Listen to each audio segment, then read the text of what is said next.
Bom dia, meu nome é Matheus, eu sou estudante de Política Internacional e Mudanças Climáticas e hoje eu tive a oportunidade de conversar com Marcos Libório, secretário de Meio Ambiente de Santos. Eu gostaria de saber sobre você e sobre o seu papel no meio ambiente. Tudo bem, Matheus? Para mim é uma honra estar aqui conversando contigo, muito legal, parabéns pelo seu trabalho, pelo interesse, né, pelas pautas ambientais aí, sempre muito essenciais. Obrigado. A gente aqui em Santos tem procurado manter uma coerência, uma perseverança naquilo que faz. Eu estou secretário de Meio Ambiente desde 2017 e aqui a gente tem buscado trazer para a administração pública um olhar ambiental, um olhar climático em todas as ações de governo. Então, se a gente fala de desenvolvimento urbano, a gente está falando de mudanças climáticas. Se fala de educação, está falando de mudanças climáticas, de oceano. Então a gente vai procurando de alguma maneira inserir a pauta ambiental e naquilo que de alguma maneira interfere nas demais pastas de governo. Perfeito. Eu gostaria de saber agora um pouco mais sobre o município de Santos. Existe algum plano climático, uma política climática para a região? Sim. O município de Santos é um município litorâneo, né? Nós vivemos aqui praticamente ao nível do mar. Nós há algum tempo já participamos e elaboramos pesquisas e estudos com relação às adaptações, mitigações e aquilo que precisa ser feito com relação às mudanças climáticas. Nós acompanhamos estudos internacionais e entendemos que de alguma maneira a previsão ou a possível elevação do nível do mar interferia no sistema de funcionamento da drenagem da cidade, das águas pluviais, das águas de chuva, e bem como a questão das ressacas. Então, desde 2015 foi elaborado um edital e assim foi estabelecida uma comissão municipal de mudanças climáticas. Desde lá, esse trabalho vem sendo aprimorado e culminou que nós lançamos recentemente o Plano de Ação Climática, que leva essa estratégia climática às demais pastas e ao plano de governo. Então nós tratamos de encostas dos morros, as chuvas intensas aqui na região costeira, elas provocam danos nas encostas dos morros, deslizamentos, levando até um risco à população. Alagamentos em áreas mais vulneráveis da cidade. A cidade, em média, está 1 metro acima do nível do mar, em média. Sim. Então, há cotas, há bairros que estão abaixo do nível do mar. Então, a gente tem buscado implementar medidas, através desse plano de ação climática, para conter os alagamentos. E a nossa região de frente para a praia tem sofrido com as frequentes ressacas, cada vez mais frequentes, cada vez mais difíceis, mas a gente já tem alguma estratégia estabelecida. Falando sobre o nível do mar, cada ano que passa a temperatura vai aumentando, as geleiras vão derretendo e vai subindo 0,013 centímetros por ano. E eu vi aqui que em 2050 pode chegar até 23 centímetros de nível do mar, que é um grande perigo, né? E um dos problemas para Santos é o aumento do nível do mar, a ressaca e as inundações. Você já falou um pouquinho sobre ela, mas você poderia, por favor, elaborar e você poderia, por exemplo, falar sobre geobags? Sim.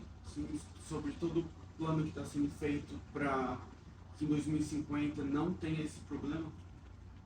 A principal mensagem que a gente quer passar para a população é que as previsões, as pesquisas, né, elas estimam a elevação do nível do mar, mas os danos e os riscos são proporcionais ao que você vai fazer, ou se não fizer nada. Então nós precisamos de alguma maneira elaborar medidas que contraponham, que combatam os danos provocados pela elevação.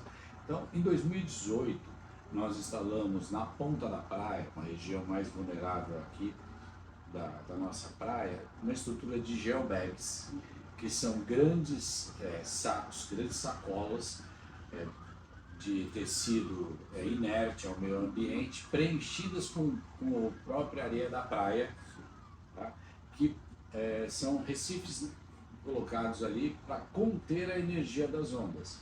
E também, por estar numa região que vem perdendo o perfil de praia, a areia dali está sumindo, justamente pelas ressacas frequentes, a areia está sendo levada embora. Então, a estrutura de geobags, que tem 240 metros de avanço, mais 275 metros paralela à praia, ela contenha a areia do mar, retenha a areia do mar, provocando ali a reconstituição do perfil de praia, né, e aí diminuindo a energia das ondas. Então são duas ações: diminuir a energia das ondas, como se fosse uma barreira mesmo, e reter a areia naquela região. Com isso, nós estamos protegendo a área da costa da elevação da maré. E qual que foi o principal mote, pegada desse projeto? É que ele fosse replicável em outras cidades costeiras. Então foi feito em apoio com a Universidade de Campinas, a Unicamp, tá? E com recursos vindos das multas ambientais. Então, praticamente foi um encontro de algumas regras, né? A gente usou recurso de multa ambiental para realizar o projeto de geobags. Perfeito. E sobre as inundações? Inundações.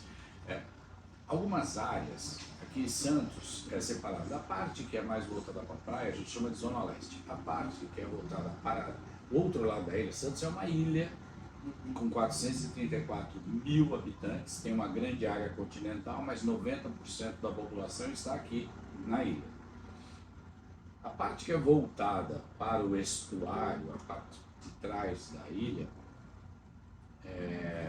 a gente também percebe que tem uma cota mais baixa do que o nível do mar. Então, o sistema de drenagem, quando há grandes chuvas, fortes chuvas, o sistema de drenagem que funciona por gravidade, ele fica prejudicado, porque as galerias estão cheias com a água do mar.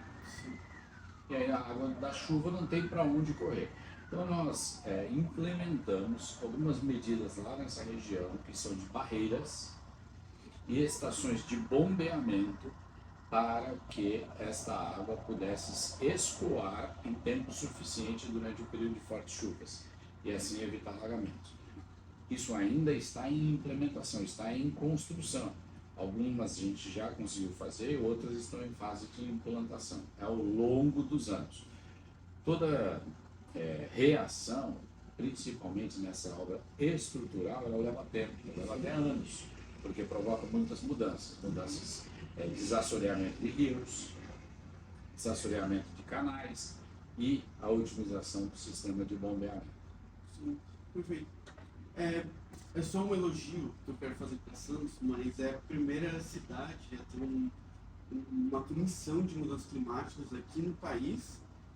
Tem a maior orla verde do mundo, e eu vi também que fora do continente, né, Santos tem uma outra área, que é uma das maiores da Baixada Santista, né?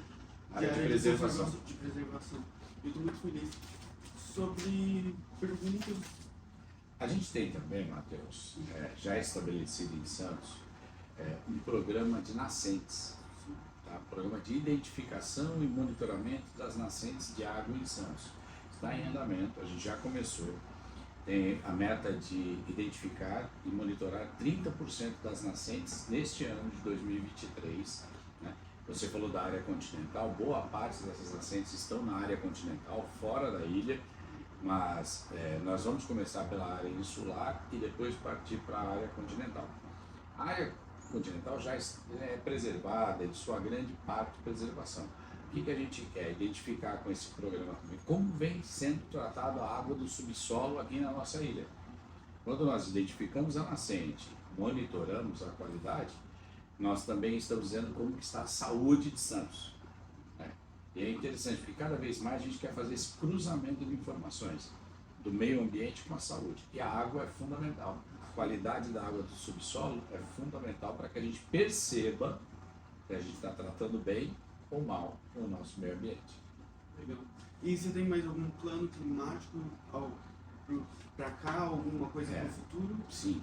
O Plano de Ação Climática, ele também prevê adaptações baseadas em ecossistemas, as ABS. O que é isso? Nós temos boa parte da população habitando em áreas de encosta, nos morros. Essas áreas são extremamente vulneráveis do ponto de vista do deslizamento, principalmente quando há uma chuva muito intensa. Isso tem acontecido com uma certa frequência.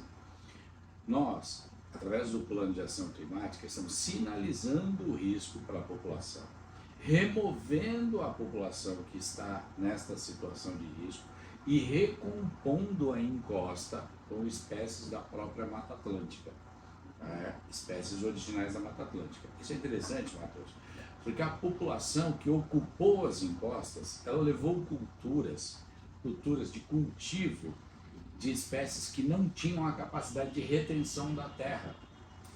Eram hortaliças, eram outras árvores com flores, de alimentação, mas não tinham culturas de retenção da terra. As espécies da Mata Atlântica, elas têm essa característica. Então nós estamos substituindo aquelas espécies que não são originais da Mata Atlântica por espécies originais, reproduzindo. Isso é uma forma também de você, de alguma maneira, combater os efeitos das ações climáticas. E lógico também há um caráter social, porque você remove a família e coloca em outras Tem moradias. todo o âmbito da justiça climática, né? Você tira essa pessoa de um lugar em risco da própria vida e coloca em outro lugar para que não sofra no futuro. É isso. A justiça climática, você tocou muito bem, é exatamente isso, é o que a gente procura fazer. E a população, ela faz parte da solução, não faz parte do problema. Nós todos vivemos uma consequência de décadas, né, de que a gestão pública, de uma forma geral, global, testa os limites dos serviços ecossistêmicos, os limites da natureza. E nós ultrapassamos esses limites. E agora a gente precisa corrigir. E a população, de alguma maneira, ela precisa receber uma oferta de moradia proporcional à oferta de emprego. A ocupação dessas áreas de encosta, das áreas de mangue, eles vêm normalmente na falta de recursos para que a população possa ter condições de moradia. Então, o desenvolvimento urbano, ele precisa caminhar junto com a oferta de moradia, ou a população acaba ocupando áreas de risco e áreas de encosta. Perfeito. Gostaria de agradecer, muito obrigado, tá? E eu estou muito feliz por Santos. Eu que agradeço, Matheus, por mais a oportunidade.